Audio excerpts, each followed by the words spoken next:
Alright, people. Here's the dedication.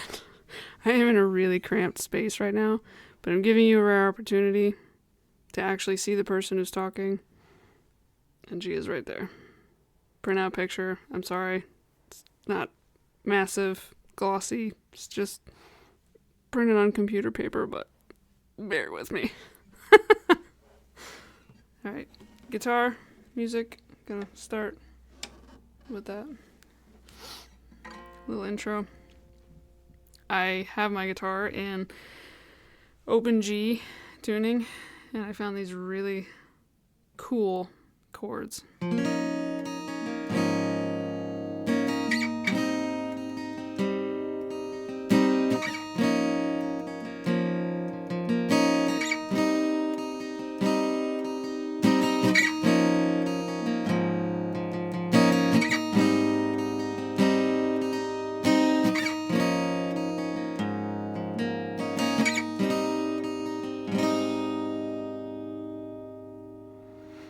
Alright, intro music done. What I'm going to talk about in this episode is personality type. What I think, personally, from my perspective, was or is, could have been Gia's personality type. I'm basing this on Myers-Briggs. If any of you are familiar with that or unfamiliar with that, it's spelled Myers-Briggs. They were two female scientists, scientists/sociologists who came up with these different personality types. And of course, not everybody perfectly fits each one of these, but they're pretty darn close. Like, I took the test myself, and I was very surprised how accurate it was. But anyway, here is the personality type that I think Gia fits into, and I'm going to give you a overview of that personality type, and then I'm going to give you some evidence from this book. Make sure that is in frame. Yeah. Born This Way. There's some evidence I found in this book to support my theory. So let's start with the overview. 16 different personalities. One of them is called the advocate. And the abbreviation, the letters are INFJ. Those stand for introverted, intuitive, feeling, and judging.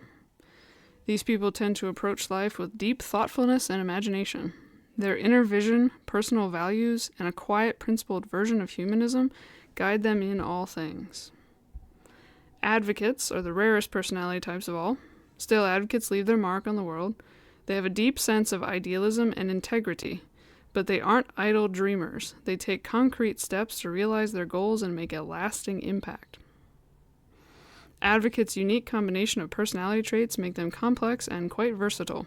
For example, advocates can speak with great passion and conviction, especially when standing up for their ideals. At other times, however, they may choose to be soft-spoken and understated, preferring to keep the peace rather than challenge others. Advocates generally strive to do what's right, and they want to help create a world where others do the right thing as well. People with this personality type may feel called to use their strengths, including creativity, imagination, and sensitivity to uplift others and spread compassion. Concepts like egalitarianism and karma can mean a great deal to advocates. Advocates may see helping others as their purpose in life. They are troubled by injustice, and they typically care more about altruism than personal gain. As a result, advocates tend to step in when they see someone facing unfairness or hardship. Many people with this personality type also aspire to fix society's deeper problems, in the hope that unfairness and hardship can become things of the past. This is from a website called 16personalities.com, if you want to check that out for yourself. Right. Evidence for why I think Gia fits into this category, into this personality type. We're going to start against this book, Born This Way. We're going to start on page 27. This is chapter 3, and it says, Rodier says, and I think that's why she did drugs, because she didn't feel she deserved her fame. She didn't understand how it had happened. She may not have shown that humbleness. She may have shown herself in a different light, but what the public saw wasn't the true Gia. Gia's unease continued to grow, driven by the relentless question that tormented her. Why am I having so much success? She didn't think she was worthy of it. Some might call Gia's concern nothing more than the paranoia of a young woman with low self-esteem, but Rodier makes clear that Gia naturally possessed a highly developed sense of fairness and equality. Her success and the advantages she had been afforded only amplified her perception of a quote-unquote imbalance. That awareness led Gia to seek out people who were experiencing hardships or were less fortunate than she was, touching off even deeper levels of reflection regarding the injustices of the world. Touching off even deeper levels of reflection regarding the injustices of the world. I just read this from this website. I'll reread it. Many people with this personality type, INFJ, also aspire to fix society's deeper problems in the hope that unfairness and hardship can become things of the past. They are troubled by injustice, and they typically care more about altruism than personal gain.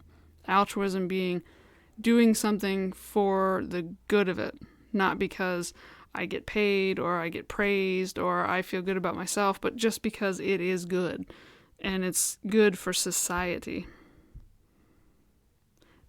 From this website it says, nothing lights up advocates like creating a solution that changes people's lives. We call this philanthropy. We call this humanitarianism. INFJ personalities tend to move to these things naturally, or be moved by these things naturally. There's just one example from this book. She reached out to people, purposely sought them out, people who were experiencing hardships or were less fortunate than she was, and she was troubled by the fact that she had all this fame and money. For what? Standing in front of a camera and looking pretty? That is very, very troubling for an INFJ personality. I would know, personally, I am an INFJ personality, and when people praise me for something that I didn't really put a lot of effort into, it just kind of happened, that is very, very troubling. I'm like, that's not, I didn't do that. It just kind of fell together. And I'll try to tell people that, and they'll be like, no, you're very talented, yeah, blah, blah, blah, blah. And that just, it kind of bounces off. Like, yeah, okay, maybe I have talents, but what's most important to me is use those talents to help people, not to make money. Money is just a byproduct. Money or praise is just a byproduct. Right, moving on. Another example from this book. It's on pages 50 and 51. It says, she wasn't really an extrovert, Hobson continues. She was even shy, I think until she knew you, of course. But she wasn't someone who had a demonstrative personality. She was more laid back and easy, and she didn't have any harsh qualities. If she was harsh, it was when she was harsh on herself. But to other people she was not. With others, she was very genuine and loving. INFJ personalities, like I read, are introverts. They can extrovert, come out of themselves when needed, but naturally they're introverts, and they have a very deep concern for other people. Very deep concern for what is right and what is wrong. He continues on here. Because of drugs, it seems more than fair to say, at times her failures to appear may have had a more specific reason, the lack of respect she felt. When Gia felt respected and valued, conversely, she was unlikely to play hooky from a photo shoot. So he's talking about her disappearing or not showing up. She typically did this because she felt disrespected by these people. INFJ personality. Let's look at it. Advocates may be reserved, but they communicate in a way that is warm and sensitive. This emotional honesty and insight can make a powerful impression on the people around them. Advocates value deep, authentic relationships with others, and they tend to take great care with other people's feelings. That said, these personalities also need to prioritize reconnecting with themselves. Advocates need to take some time alone now and then to decompress, recharge, and process their thoughts and feelings. At times, advocates may focus so intently on their ideals that they don't take care of themselves. Advocates may feel that they aren't allowed to rest until they've achieved their unique vision of success. But this mindset can lead to stress and burnout. If this happens, people with this personality type may find themselves feeling uncharacteristically ill-tempered. Many advocates feel compelled to find a mission for their lives. When they encounter inequity or unfairness, they tend to think, how can I fix this?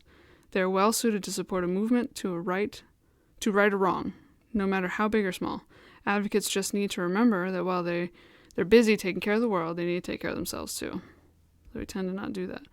But you can find in many places where an advocate, an INFJ, is so focused on justice that when they are betrayed, they take it very seriously. When they feel that they're disrespected, they can almost overreact.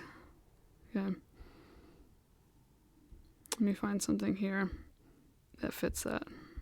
Weaknesses. Weaknesses of an INFJ personality. They're sensitive to criticism. When someone challenges their principles or values, advocates may react strongly. People with this personality type can become defensive in the face of criticism and conflict, particularly when it comes to issues that are near to their hearts. They're reluctant to open up. Advocates value honesty, but they're also private. They may find it difficult to open up and be vulnerable about their struggles. This might also be because they think they need to solve their problems on their own or don't want to burden other people with their issues. When advocates don't ask for help, they may inadvertently hold themselves back or create distance in their relationships. Advocates are perfectionists. They work toward an ideal. Advocates might find it difficult to appreciate their jobs, living situations, or relationships if they're continually fixating on imperfections and wondering whether they should be looking for something better. Advocate personalities tend to be motivated by a sense of having a greater purpose in life. They might consider it tedious or unnecessary to break their big visions into small, manageable steps, but they may be setting themselves up for frustration if they don't turn their dreams into everyday routines and to-do lists. That's not particularly relevant, but they're perfectionists, they're reluctant to open up, they're sensitive to criticism, they're very devoted to what is right and what is wrong, and so when they feel like they've been wronged by somebody, it doesn't go over well. And I think that fits with this here. So Gia often failed to show up on set because of drugs. It seems more than fair to say, at times her failures to appear may have had a more specific reason, not just because she was on drugs. The lack of respect she felt. When Gia felt respected and valued, conversely, she was unlikely to play hooky from a photo shoot. So it's just one little example where she was hyper-focused on, is this job worthwhile? Is it meeting my goals? Are these people respecting me? And if not, then I don't feel that there's any value in it, so I'm just not going to show up. And yeah, sometimes it was because she wanted to go get high or whatever, but as he's pointing out, there was a deeper reason to it. It wasn't just because she was young and frivolous and on drugs. It was also because if she didn't feel like this job was of any value and these people disrespected her, then I shouldn't be here. There's no point. It's very typical of an INFJ personality. Moving on, page 51, same section. I'm sure she was a generous person, but she was probably also in conflict because she was making so much money. She could see other people who were maybe her own age who were not doing well, and she would think that she could give them money. Maybe there was an imbalance in her mind that she shouldn't be making that kind of money from modeling when somebody else was working as a waitress and couldn't pay the rent, and so she would help them pay the rent. She just had that feeling about the imbalance of things. He says, I'm not sure modeling can be blamed. It gave her the money to buy the things that were not good for her, but I can't say it was her downfall. I think she probably had other demons that we don't know about that maybe led to it. Who knows?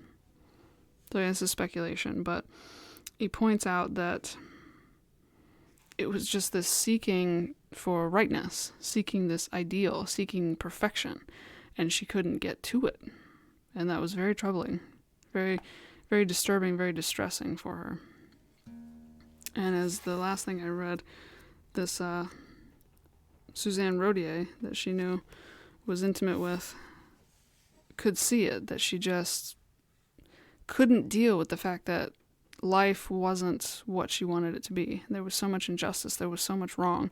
There was so much wrong in other people's lives. There was so much wrong in her own life, and she just wanted to fix problems. And when she couldn't, she escaped to drugs. It's a possible answer as to why. And of course, it's not going to be the only reason. It's just a possible factor, like a major push factor that pushed her to do it. All right, last section from this book. Page 158. It says, if Gia wasn't one for long flights of eloquence, when she did speak, she was direct and to the point. Her words made her humility and simplicity clear to anyone who heard her, and she was sincerely appreciated for those qualities by even the biggest and most cultured men and women in the fashion industry. The few times when Gia would strike up a conversation in the dressing room or while she was being made up, she tended to keep the conversation light, just a few sentences to help pass the time. It says Kim Carlton, however, recalls one time when Gia allowed herself to bring up a topic that was both sensitive and of great concern. Quote, the only serious talk we ever had was one time when we were sharing a taxi home after an out-of-town shoot, Charlton says. At that point, I'd heard she was shooting heroin. A lot of people did coke. Cocaine was common, but heroin was not. She asked me what I thought about that, and I remember saying, if you tried it once, that's okay, but don't keep on going. Don't keep on going. She wanted me to say it's okay to make her feel better, but I'm not a counselor, and I remember saying to her, it's not okay, in that taxi ride. I thought she felt safe with me, but she didn't go into any details about what she was going through. That would have been a perfect time for her to open up, but she didn't. So I don't think of her as someone who would tell everyone her problems. Again, INFJs try to fix their problems on their own, but at the same time, paradoxically, they're very, very concerned with other people's opinions and other people, like gauging whether something is right or wrong based on what other people think. It's an absolute paradox, but it does happen with INFJ personality. It's like, I feel deep inside me that this thing is wrong and that I need to fix it. And I want to do that on my own. I want to be independent and do that. But at the same time, I know I need the help of other people. And I'm very, very concerned about how they view me, because I don't want them to feel bad. I don't want to make them feel bad. I don't want to do things that hurt them. I want justice and equality. I want everybody to live happily and have all the things they need. So I'm disturbed by my sins, my faults, my failures affecting other people and making their life difficult. But I can't always fix that. I can't always be responsible for how they feel. I want to. I feel a responsibility for it. But that's too much of a burden. That's what I see there. She's asking, what do you think about this? How do you feel about this? Is this right or wrong? Like, I need some advice. But then clams back up again. Briefly, she opened up because she was comfortable in the moment, but then clammed back up again. And that's another thing that's very typical of INFJ personalities. Like, they need deep connection with other people, but it's difficult to find. It's very, very difficult to find because they have an ideal in their mind. They have a way that this should work set in their mind, and if this actual relationship is not fitting that ideal, it makes me nervous. It makes me awkward. I don't want to open up with this person. So what I'll do instead is give them a little bit, see how they react.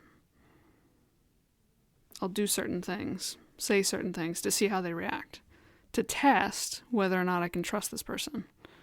That's another thing that's very typical of INFJs. Okay, so I don't want this video to go on too long. We're getting close to 20 minutes. Read the book. Okay, read the book. I highly recommend it. There are other areas in Thing of Beauty as well. I just didn't have time for. And look this up. look up the Myers-Briggs Personality Types. I think that you'll find a wealth of knowledge there, because I've heard so many people, or I've seen so many people talk about on social media how they wish they knew her as a person and could understand her, and I think this is a way to do it. I personally think this is a way to do it, and I hope that you at least appreciate my perspective, even if you don't 100% agree. Okay? We'll close it out with a little more music again.